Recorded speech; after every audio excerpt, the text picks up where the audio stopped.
Good day, everyone. We are the Group 2. We are assigned to report about the globalization of religion. We will discuss about what is religion, what is globalism, how are they interconnected, and how does globalization affect the religion. When we say religion, it is a collection of cultural systems, belief systems, and worldviews that establishes symbols that relate humanity to spirituality and to moral values.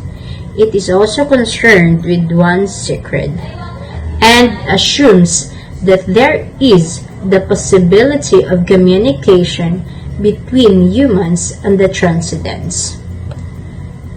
Globalism. Globalism is a national policy of treating the whole world as a proper sphere for political influence. Compare imperialism and internationalism. Globalism places value on material wealth. It's also a yardstick. However, is how much of human action can lead to the highest material satisfaction and subsequent wisdom that this new status produces. Religious people. Religious people are less concerned with wealth and all that comes along with it. Higher social status, a standard living similar with that of the rest of the community, exposure to culture, top-of-the-line education for the children. They are ascetics precisely because they shun anything material for complete simplicity, from their domain to the clothes they wear, to the food they eat, and even to the manner in which they talk. Lots of parables and allegories that are supposedly the language of the divine. A religious person's main duty is to live a virtuous, sinless life such that when he or she dies, he or she is assured of a place in the other world, for example, heaven. Globalists. Globalists are less worried about whether they will end up in heaven or hell. Their skills are more pedestrian as they aim to seal trade deals, raise the profits of private enterprises, improve government revenue collections, protect the elites from being excessively taxed by the state, and naturally enrich themselves. Globalist sees his or her work as contributing to the general progress of the community, the nation, and the global economic system. The globalist trains to be shrewd business person. Religious. It is to detest politics and the quest for power, for they are evidence of humanity's weakness. Globalists values them as both means and ends to open up further the economies of the world. Finally, religion and globalism clash over the fact that religious evangelization is in itself a form of globalization. The globalist ideal, on the other hand, is largely focused on the realm of markets. The religious is concerned with spreading holy ideas globally, while the globalist wishes to spread goods and services. The missions being sent by American born-again Christian churches, Sufi and Shiite Muslim orders, as well as institutions like Buddhist monasteries and Catholic, Protestant, and Mormon churches, are efforts at spreading the word of God and gaining adherents abroad. Religions regard identities associated with globalism, citizenship, language, and race as inferior and narrow because they are earthly categories. In contrast, membership to a religious group, organization, or cult represents a superior affiliation that connects humans directly to the divine and the supernatural. These philosophical differences explain why certain groups or flee their communities and create impenetrable sanctuaries where they can practice their religions without the meddling and control of state authorities. The followers of the Dalai Lama established Tibet for this purpose, and certain Buddhist monasteries are located away from civilization so that hermits can devote themselves to prayer and contemplation. These isolationist justifications are also used by the Rizalistas of Mount Banahaw, the Essenes during Roman-controlled Judea, now Israel, and for certain period, the Mormons of Utah.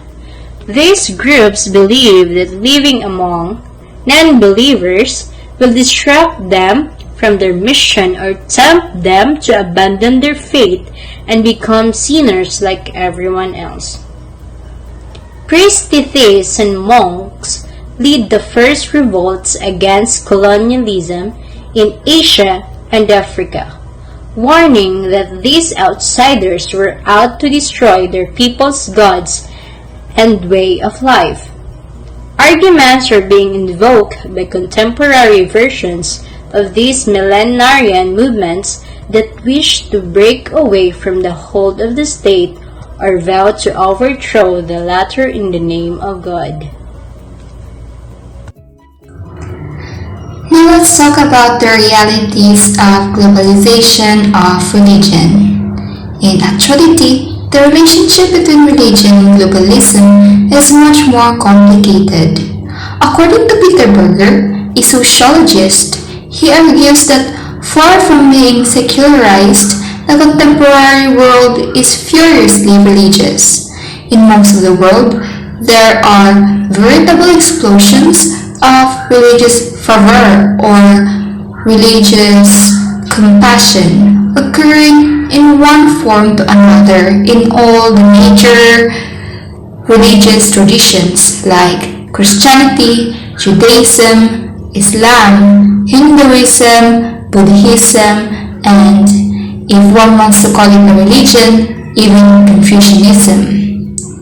Also, in many places, in imaginative synthesis of one or more world religions with indigenous faiths.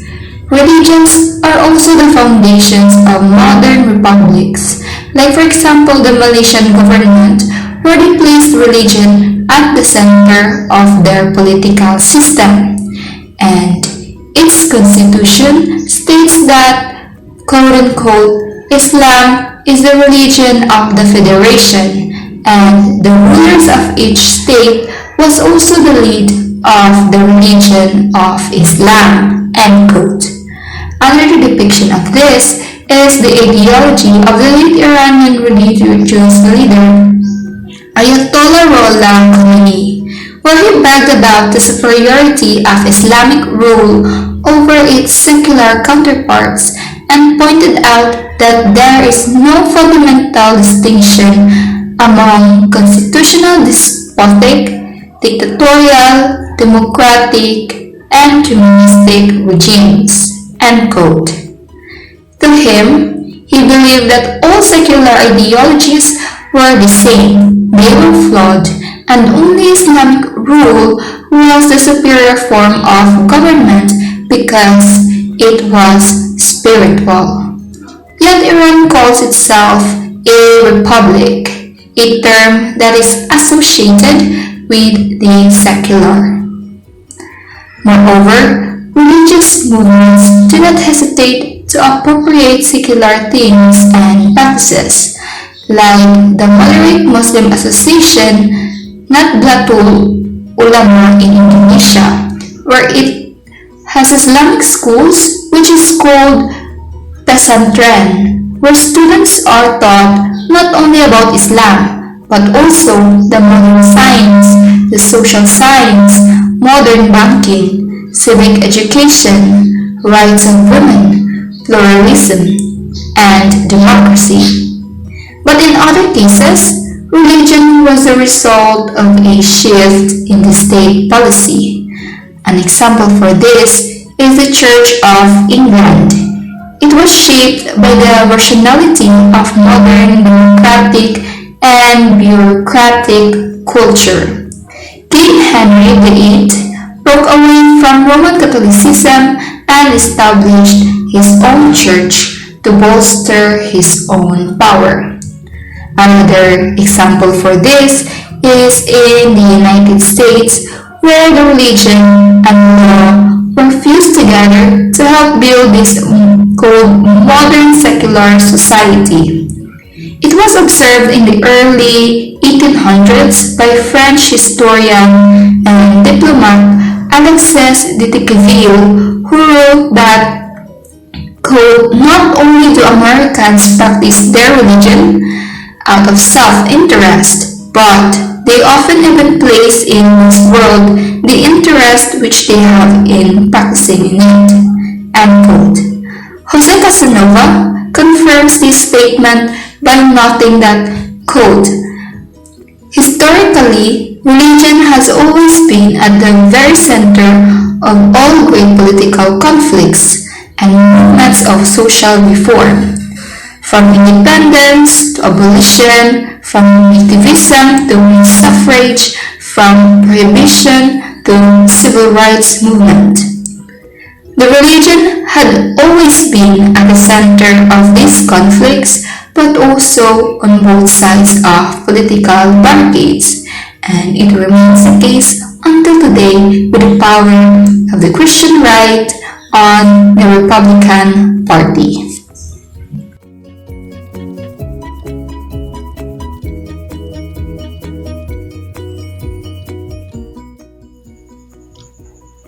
Religion for and against globalization.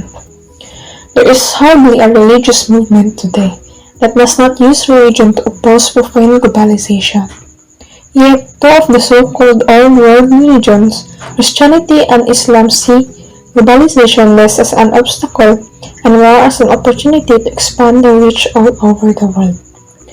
Globalization has freed communities from the constraints of the nation-state, but in the process has also threatened to destroy the cultural system that binds them together. Religion seeks to take the place of this broken but traditional ties to either help communities cope with the new situation or organize them to oppose this major transformation of their lives. It can provide the group moral codes that answer problems ranging from people's health to social conflicts to even personal happiness. Religion is thus not a repressive force that stops or slows down globalization. It is a proactive force that gives communities a new and powerful basis of identity. It is an instrument with which religious people can put their mark in the shaping of this globalizing world, although in its own terms. Religious fundamentalism may dislike globalization's materialism, but it continues to use the full range of modern means of communication and organization that is associated with this economic transformation. It has fast long-distance transport and communications, the availability of English as a global vernacular, unparalleled power, the know-how of modern management and marketing which enable the spread of almost promiscuous propagation of religious forms across the globe in all sorts of direction. It is therefore not entirely correct to assume that the proliferation of born-again groups, or in the case of Islam, the rise of movements like Daesh, signals religion's defense against the materialism of globalization. It is in fact the opposite. These fundamentalist organizations are the result of the spread of globalization, and both find ways to benefit or take advantage of each other. While religions may benefit from the processes of globalization, this does not mean that its tension with this ideology will subside.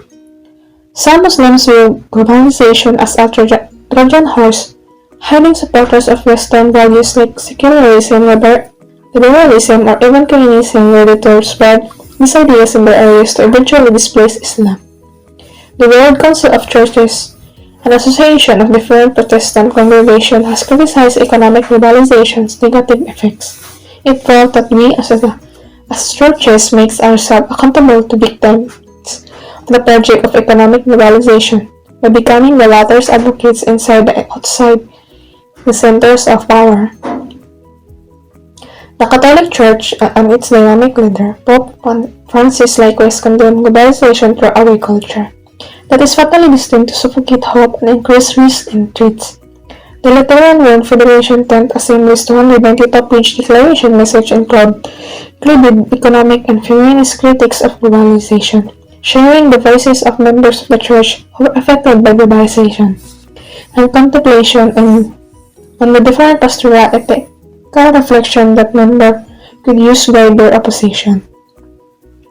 It warns that as a result of globalization, our world is split asunder by forces we often do not understand, but the result in stark contrast between those benefits and those who are harmed, especially under forces of globalization. Today, there is also a desperate need for healing from terrorism, its causes, and for further action to it. Relationships in this world continue to rupture due to great injustice and various forms of violence.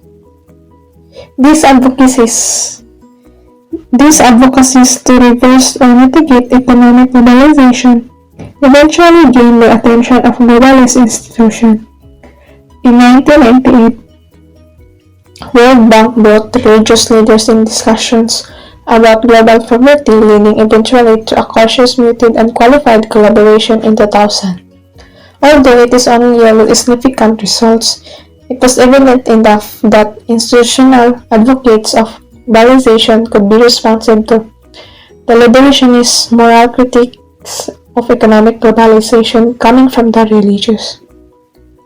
With the exception of militant Islam, religious forces are well aware that they are in no position to fight for a comprehensive alternative to the globalizing status quo. What Catholics call the preferential option for is a powerful message mobilization but lacks substance when it comes to working at a replacement system that can change the poor's condition in concrete ways. And of course, the traditionalism of fundamentalist political Islam is no alternative either.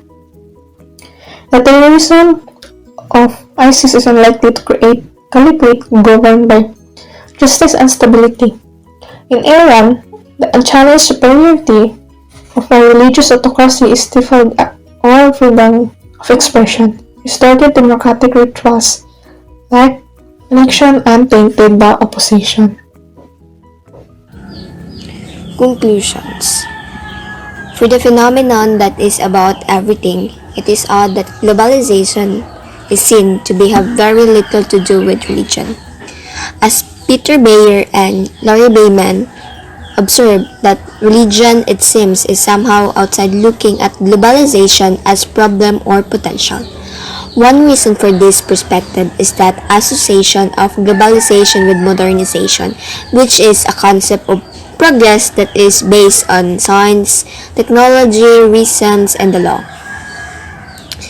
And they look that modernization will erode religious practice, which is often called secularization theory. Somehow, historians, political scientists, and philosophers have now debunked much of secularization theory. One of the strongest defenders of globalization, which is Samuel Huntington, admit in his book The Clash of Civilization that civilizations can be held together by religious worldviews. And as far back as 15th century, Jesuits and Dominicans used religion as an ideological armature to legitimize the Spanish Empire. Finally, one of the greatest sociologists of all time, Max Weber, also observed the correlation between religion and capitalism as an economic system. Calvinism is a branch of Protestantism, believed that God had already decided who would and would not be saved. Calvinists therefore made it their mission to search for the clues as their faith, and in their pursuit, they redefined the meaning of prophet and its acquisition. It was because of moral arguments that religious people were able to justify their political involvement. When the Spaniards occupied lands in Americas and the Philippines, it has been in name of the Spanish king and of God, for empire comes from God alone.